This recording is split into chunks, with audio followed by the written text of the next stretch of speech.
ఓం నమ శివాయ. ఓం శ్రీ మాత్రే నమ. ఓం వనదుర్గాయ నమ. ఓం కొండదేవతాయ నమ. జై సమ్మక్కాయ నమ. సారలమ్మాయ నమ. ప్రజలందరికీ నమస్కారము. 2025 మీనరాశి. ఈ మీనరాశిలో ఉండవలసిన వాళ్ళకి నవంబర్ మాసం, నవంబర్ నెలలో మీనరాశి ఫలితాలు. ఈ మీనరాశిలో ఉండవలసిన వాళ్ళందరికీ జీవితము, స్థానము, యోగము, నక్షత్రము, స్థాన బలము, పూజ బలము. వీళ్ళకి విద్యాపరంగా చాలా వరకు భగవంతుడు ఇచ్చినంత వరకు చదువు పరంగా, తెలివి పరంగా, ఆలోచన పరంగా చాలా వరకు ఐడియాలు ఉంటాయి వీళ్ళకి. కాబట్టి ఏ కార్యక్రమం చేయాలనుకున్నా, ఎడిపోదాం అనుకున్నా కూడా వీళ్ళు ఎక్కువగా థింకింగ్ ఎక్కువ చేస్తుంటారు. చదువు పరంగా ఎక్కువగా చదువు, ఆలోచన, ఇంట్రెస్ట్ ఎక్కువగా ఉంటుంది. కానీ ఎంత చదివినా కూడా ఏదో ఒక చిన్న సబ్జెక్ట్లో బ్రేక్ అయిపోతుంటారు. కాబట్టి వీళ్ళ మైండ్లో ఉండాల్సినవి పెద్ద పెద్ద ఆలోచనలు, పెద్ద పెద్ద ఐడియాలు, పెద్ద పెద్ద ఆలోచనలు ఉంటాయి. కానీ వీళ్ళ మనసులో అనుకున్న ప్రయత్నాలు చాలా పెద్దగా ఉంటాయి. చేసే పనులు చాలా చిన్నగా కనపడుతుంటాయి. చేతి కాడికి వచ్చినవి నోటికి అందుకోకుండా నమ్మిన వాళ్ళు, స్నేహితులు, మిత్రులు, బంధువులు చాలా వరకు వీళ్ళని ఇబ్బంది పెడుతుంటారు. మరి చేతి కాడికి వచ్చింది నోటికి అందుకోకుండా పోవటం, లక్ష్మి నిలబడిపోకుండా ఉండటం, మనశ్శాంతి లేకోకుండా ఉండటం, ఏ కార్యక్రమం చేసినా కూడా ఏదో ఒక సమస్య ఎదురు కావటం, అనుకున్న పనులు విజయవంతంగా కాకోకుండా ఉండటం, ఏ కార్యక్రమం అనుకున్నా, ఏ పని అనుకున్నా కూడా ఆ పని కరెక్ట్గా సక్సెస్ కాకోకుండా ఉండటం, ఇలాంటివి జరుగుతుంటాయి. మరి చదువు పరంగా చూసుకుంటే మంచి చదువు, విదేశాల ప్రయాణాలు అద్భుతంగా కనబడుతున్నాయి. మరి వ్యాపార పరంగా, బిజినెస్ పరంగా చూసుకుంటే ఎక్కువగా పార్ట్నర్షిప్ ఎక్కువగా ఉండకూడదు. కాబట్టి వీళ్ళు ఏ వ్యాపారం చేసినా, ఏ బిజినెస్ చేసినా కొద్ది జాగ్రత్తలు పాటించాలి. స్నేహధర్మంలో జాగ్రత్తగా ఉండాలి. వ్యాపార పరంగా, బిజినెస్ పరంగా అతి జాగ్రత్తగా ఉండాలి. ఆ అతి జాగ్రత్త వల్ల వీళ్ళకి ఎన్నో విధానాలుగా మంచి జరుగుతుంది. ఈ నవంబర్ మాసమున కొన్ని కార్యక్రమాలు, కొన్ని పనులు, కొన్ని సక్సెస్ కావాల్సిన టయాలు కూడా కొన్ని అతి దగ్గరలోనే కొన్ని కనబడుతున్నాయి. మరి ఇప్పుడు ఏ కార్యక్రమం చేసినా కూడా ఇలా కుటుంబంలో మనశ్శాంతి లేకోకుండా, కొన్ని రంగాలలో కొన్ని అభివృద్ధిగా రాకోకుండా, కొన్ని రంగాలలో చేతికాడికి వచ్చిన చేజారిపోవటం, మరి ఇలా జాతక యోగంలో లేనిపోయిన సమస్యలు కొన్ని ఎదురవుతుంటాయి. మరి వీళ్ళకి ప్రయాణాలు, మార్పులు కొన్ని అతి దగ్గరలోనే కొన్ని కనబడుతున్నాయి. విద్యా రంగంలో కూడా కొన్ని మార్పులు, మరి వీళ్ళకి గవర్నమెంట్ పరంగా కూడా పెద్ద పెద్ద కార్యక్రమాలు, పెద్ద పెద్ద ప్రమోషన్లు కొన్ని చేయాల్సినవి కూడా అభివృద్ధిగా వచ్చే మార్గాలు కొన్ని ఉన్నాయి. మరి ఏ కార్యక్రమం చేసినా కూడా ఈ నెల 19వ తారీఖు నుంచి వీళ్ళకి రావు దశ అనేది ప్రారంభం అవుతుంది. ఈ రావు దశ ప్రారంభం అయిన కానించి మరి వీళ్ళకి డబ్బులు కానీ, బంగారం కానీ, ఆస్తులు కానీ, భూములు కానీ మార్పులు రాబోతున్నాయి, చేంజెస్.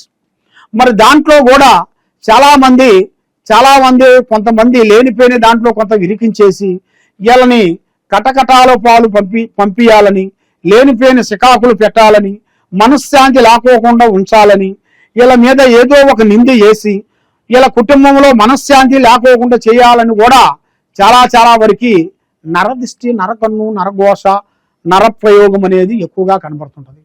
కాబట్టి ఈ నరకన్ను, నరదిష్టి, నరప్రయోగం వల్ల డబ్బులు కానీ, మనశ్శాంతి కానీ, ఒకరి మాట ఒకరికి అనుకూలం లేకోకుండా ఉండటం కానీ ఇలాంటి కొన్ని సంఘటనలు కొన్ని ఎదురవుతుంటాయి. కాబట్టి వీళ్ళు చేయాల్సిన విషయం ఏంటంటే విద్యాపరంగా చాలా వరకు బ్రేక్ అయిపోతుంటారు. చదువు పరంగా చదవాల్సింది ఒక రకంగా అయితే ఇంకో రకంగా పోతుంటారు. ఇలా మైండ్లో ఒకటి ఉంటే ఇంకో ఫీల్డ్కి వెళ్ళిపోతుంటారు. వీళ్ళు అనుకున్న ఫీల్డ్ కాకోకుండా మధ్య ఫీల్డ్లో పోయి బ్రేక్ అయిపోతుంటారు. దానివల్ల కొంత ఇబ్బందికరం కావటం, నమ్మిన వాళ్ళు మోసం చేయటం, స్నేహితులలో ఇబ్బందులు కావటం, ప్రేమించిన స్త్రీ నుంచి కొన్ని ఇబ్బందులు రావటం, ప్రేమించిన ఒక స్త్రీకి పురుషుడి నుంచి ఇబ్బందులు కడగటం, మరి ఆ స్త్రీకి ఎన్నో రోజుల నుంచి తల్లిదండ్రుల మాట కూడా వినకోకుండా ఆ ప్రేమించిన వాడి గురించే ఎక్కువగా కొన్ని ఆశలు పెట్టుకొని ఎదురు చూసి కళ్యాణం చేసుకునే టైం కల్లా ఆ టైంలో ఏదో ఒక విషయంగా ఒక మాట మాట్లాడి మరి కళ్యాణం ఎప్పుడు చేసుకుంటామని ఒక మాట అడగంగానే, ఓ మా అమ్మ మా నాన్న ఉద్యోగం వచ్చిన తర్వాత చేసుకోమంటున్నారు, కాబట్టి నేను సెటిల్మెంట్ కావాలి, నేను అది కావాలి, ఇది కావాలని లేనిపోని మాటలు చెప్పి మోసం చేసి, ఇబ్బంది చేసి, ఆమెని ఎంతో ఇబ్బందికరంగా చేసి మోసం చేసి పోయిన వాళ్ళు మనం ఎంతో మంది చూస్తున్నాము. కాబట్టి ఎంతో మంది మోసం చేసే జాతక యోగం కనబడుతుంది. కాబట్టి మీరు ఏదైనా సరే ఒక ప్రేమించేటప్పుడు కానీ, ప్రేమ ఇచ్చేటప్పుడు, ప్రేమ తీసుకునేటప్పుడు మీరు బాగా ఆలోచించి ఐడియా చేసి చూసి అడిగేయాలి. తొందరపాటు వల్ల ఎన్నో నష్టాలు, ఎన్నో ప్రమాదాలు, ఎన్నో చిక్కులు, ఎన్నో విధానాలు కనబడుతున్నాయి. కాబట్టి మరి ఎన్నో పూజలు చేశారు, ఎక్కడెక్కడో గుళ్ళకి వెళ్ళారు, ఎన్నో పూజలు చేశారు, ఎన్నో దర్శనాలు చేశారు. కానీ ఏ దర్శనాలు చేసినా, ఏ దేవుణ్ణి పూజించినా, ఎక్కడికి పోయినా, ఎవరిని ప్రేమించినా, ఏ బంధువుని అభిమానించినా ఆ సమస్యల వల్ల లేనిపోయిన సమస్యలు చిన్న చిన్న సమస్య పెద్ద సమస్య అవుతుంది. మరి వీళ్ళు చేయాల్సిన పూజా బలం ఏమిటి? ఏ దేవుణ్ణి పూజిస్తే బాగుంటుంది, ఏ దేవుణ్ణి కరుణిస్తే, ఏ దేవుడు కరుణిస్తాడు, ఏ దేవుణ్ణి పూజిస్తే మాకు సమస్యలు తీరిపోతాయి, మరి ఎక్కడ పోతే మాకు మంచి జరుగుతుందా అని చాలా మంది చాలా విధానాలుగా ఎదురు చూస్తుంటారు. కాబట్టి మహావిష్ణుని పూజించాలి.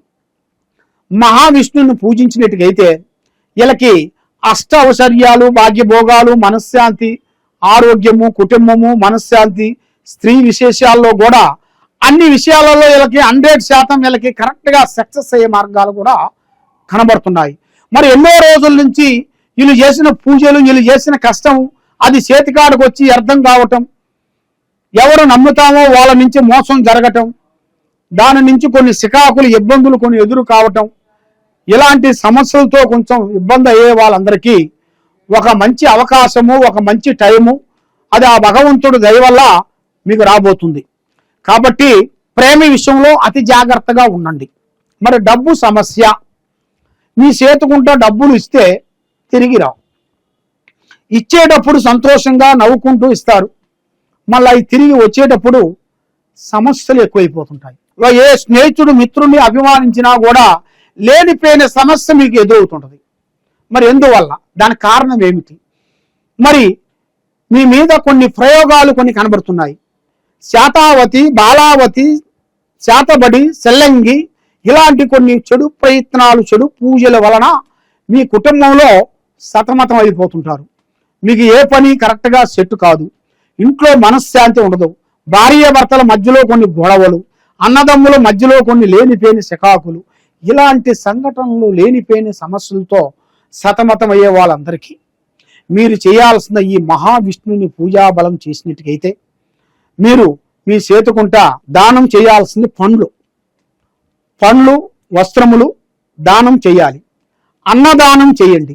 మీకు చాలా వరకు ఆరోగ్యం కానీ, కుటుంబంలో అమ్మా నాన్న ఆరోగ్యాన్ని కానీ కాపాడుకోండి.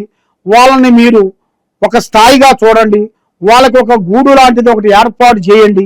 స్థానం అనగా ఇల్లు, వాళ్ళకి ఒక స్థాన చరణాన్ని నిలబెట్టండి. కాబట్టి వాళ్ళ మాట మీరు తీసుకొని ఏ పనైనా మీరు చేయండి. కాబట్టి మీరు ఎక్కడెక్కడో పోయి నిరాశ చెంది బాధపడుతూ ఎన్నో పనులు చేయలేక పరిస్థితిలో ఉన్నారా? ఎంతో బాధపడుతూ ఉన్నారా?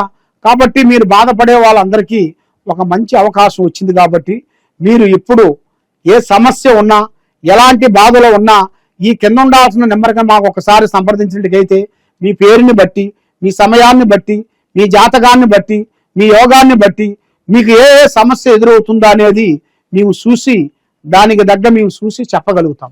కాబట్టి సమస్యలు అంటే మనుషులకి సమస్య లేని మనుషులు లేరు, బాధలు లేని మనుషులు లేరు.